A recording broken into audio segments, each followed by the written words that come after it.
ബ്രേക്ക്ഫാസ്റ്റിനോ ഡിന്നറിനൊക്കെ ഉണ്ടാക്കിയെടുക്കാൻ പറ്റിയിട്ടുള്ള നല്ലൊരു റെസിപ്പിയാണ് കേട്ടോ ഇന്ന് ഷെയർ ചെയ്യുന്നത്. അപ്പോൾ ആദ്യം തന്നെ ഒരു പാനിലേക്ക് വെളിച്ചെണ്ണ ഒഴിച്ചു കൊടുക്കുന്നുണ്ട്, 1 ടേബിൾ സ്പൂൺ. അതൊന്ന് ചൂടായി വരുന്ന സമയത്ത് അതിലേക്ക് ഒരു 2 സവാള ഇതുപോലെ ചെറുതായിട്ട് അരിഞ്ഞതും, പിന്നെ ഒരു പച്ചമുളക് ചെറുതായിട്ട് അരിഞ്ഞതും, ഒരു 2 തണ്ട് കറിവേപ്പില അരിഞ്ഞതും, പാകത്തിനുള്ള ഉപ്പും കൂടി ചേർത്ത് കൊടുത്തിട്ട് നന്നായിട്ട് ഇതൊന്ന് വഴറ്റിയെടുക്കാം.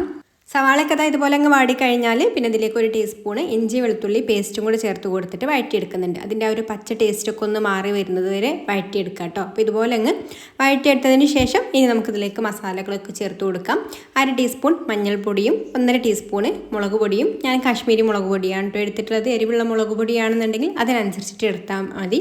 പിന്നെ ഒരു 2 ടീസ്പൂണ് മല്ലിപ്പൊടിയും 1/2 ടീസ്പൂൺ പെരിഞ്ജീരകത്തിൻ്റെ പൊടിയും 1/2 ടീസ്പൂൺ ഗരം മസാലയും കൂടി ചേർത്ത് കൊടുത്തിട്ട് വഴറ്റിയെടുക്കാം. ആ ഒരു മസാലയുടെ പച്ച ടേസ്റ്റൊക്കെ ഒന്ന് മാറി വരണം കേട്ടോ. മസാല ഒന്ന് നന്നായിട്ട് മൂത്ത് വരണം. അപ്പോൾ ഇതുപോലെ അങ്ങ് മസാല ഒന്ന് നന്നായിട്ട് വഴറ്റിയെടുത്തതിന് ശേഷം പിന്നെ നമ്മൾ ഇതിലേക്ക് ഉപ്പും മഞ്ഞൾപ്പൊടിയും മുളക് പൊടിയും ചേർത്ത് വേവിച്ചെടുത്തിട്ടുള്ള ബീഫാണ് കേട്ടോ ഇതിലേക്ക് ചേർത്ത് കൊടുക്കുന്നത്. അപ്പോൾ അതും കൂടി ചേർത്ത് കൊടുത്തിട്ട് നന്നായിട്ടൊന്ന് വഴറ്റിയെടുക്കാം. അപ്പോൾ ഈ ഒരു ബീഫിൽ മസാലയൊക്കെ നന്നായിട്ടൊന്ന് പിടിച്ച് വരണം, അതുവരെ ഒന്ന് തീ കുറച്ച് വെച്ചിട്ട് ഒന്ന് വഴറ്റിയെടുക്കാം.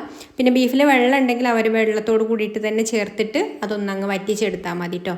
ഇനി ഇതിലേക്ക് നമുക്ക് ലാസ്റ്റായിട്ട് കുറച്ച് മല്ലിയില അരിഞ്ഞതും കൂടെ ചേർത്ത് മിക്സ് ചെയ്ത് കൊടുത്ത് ഫ്ലെയിം ഓഫ് ആക്കാം. അപ്പോൾ അത് ഇത്രയേ ഉള്ളൂ, മസാല റെഡി ആയിട്ടുണ്ട്. ഇനി ഞാനിവിടെ പുട്ടുപൊടിയാണ് ഒരു ബൗളിലേക്ക് ഇട്ട് കൊടുക്കുന്നത്. ഇതിലേക്ക് പാകത്തിനുള്ള ഉപ്പ് ചേർത്ത് കൊടുക്കാം. പിന്നെ ആവശ്യത്തിന് വെള്ളം ഒഴിച്ചു കൊടുത്തിട്ട് ഒന്ന് മിക്സ് ചെയ്ത് കൊടുക്കാം. നമ്മൾ പുട്ടിനൊക്കെ നനച്ചെടുക്കുന്ന ആ ഒരു രീതിയിൽ ഇതുപോലെ അങ്ങ് നനച്ചെടുത്തതിന് ശേഷം ഒരു 5 മിനിറ്റ് ഒന്ന് മാറ്റി വെക്കാം. അതിനുശേഷം ഇതിലേക്ക് ഞാനൊരു 1/4 കപ്പ് തേങ്ങ ചിരവിയതും കൂടി ചേർത്ത് കൊടുത്തിട്ട് മിക്സ് ചെയ്ത് കൊടുക്കുന്നുണ്ട്. തേങ്ങ നിർബന്ധമല്ല, ഇഷ്ടമുള്ളവർക്ക് ചേർത്ത് കൊടുത്താൽ മതി കേട്ടോ. ഇനി ഞാൻ ഇതുപോലെയുള്ള ചിരട്ടപ്പുട്ട് മേക്കർ എടുത്തിട്ടുണ്ട്. അതിൽ ചില്ലിട്ട് കൊടുത്തതിന് ശേഷം നമ്മൾ റെഡിയാക്കി എടുത്തിട്ടുള്ള ഒരു ബീഫിൻ്റെ മസാല ഉണ്ടല്ലോ, അത് ഇതിൽ അടിയിൽ ഇതുപോലെ അങ്ങ് ഇട്ട് കൊടുക്കാം. എന്നിട്ട് നമ്മൾ മിക്സ് ചെയ്ത് വെച്ചിട്ടുള്ള ഒരു പുട്ടിൻ്റെ പുട്ടുപൊടി മിക്സ് ചെയ്തതും കൂടെ ഇതിൻ്റെ മുകളിൽ ഇട്ട് കൊടുക്കുന്നുണ്ട്. ഇനി നമ്മൾ ഇത് ഫില്ല് ചെയ്ത് കൊടുത്തതിന് ശേഷം ഇതിൻ്റെ മുകളിൽ വീണ്ടും ബീഫിൻ്റെ മസാല ഇട്ട് കൊടുത്തിട്ട് അടച്ച് വെച്ചിട്ട് ഒരു 5-6 മിനിറ്റ് ഒന്ന് ആവിയേറ്റെടുത്താൽ മതി. പിന്നെ നമുക്കിത് പുട്ടുകുറ്റിയിലും ചെയ്തെടുക്കാം. പുട്ടുകുറ്റിയിൽ ചെയ്തെടുക്കുകയാണെന്നുണ്ടെങ്കിൽ നേരത്തെ ചെയ്ത പോലെ തന്നെ ആദ്യം മസാല ഇട്ട് കൊടുത്തിട്ട് പിന്നെ പുട്ടുപൊടി ഇട്ട് കൊടുത്തിട്ട് വീണ്ടും മസാല ഇട്ട് കൊടുത്തിട്ട് നമുക്ക് എത്ര ലെയറാണോ വേണ്ടത് അതിനനുസരിച്ചിട്ട് പുട്ട് റെഡിയാക്കി എടുക്കാം കേട്ടോ.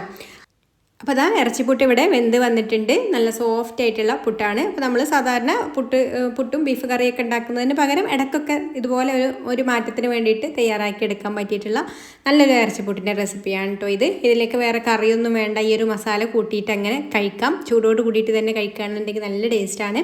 നല്ല സോഫ്റ്റ് ആയിട്ടുള്ള പുട്ടുമാണ് കേട്ടോ ഇത്. അപ്പോൾ ഒന്ന് ട്രൈ ചെയ്ത് നോക്കിക്കോളൂ. ഇഷ്ടമായിട്ടുണ്ടെങ്കിൽ ലൈക്ക് ചെയ്യാനും ഷെയർ ചെയ്യാനും ചാനലൊന്ന് സബ്സ്ക്രൈബ് ചെയ്യാനും ഫേസ്ബുക്കിലാണ് കാണുന്നതെന്നുണ്ടെങ്കിൽ പേജ് ഒന്ന് ഫോളോ ചെയ്ത് സപ്പോർട്ട് ചെയ്യാനും കൂടി മറക്കല്ലേ. അപ്പോൾ ഇനി മറ്റൊരു നല്ല റെസിപ്പിയുമായിട്ട് അടുത്ത വീഡിയോയിൽ കാണാം. Thanks for watching.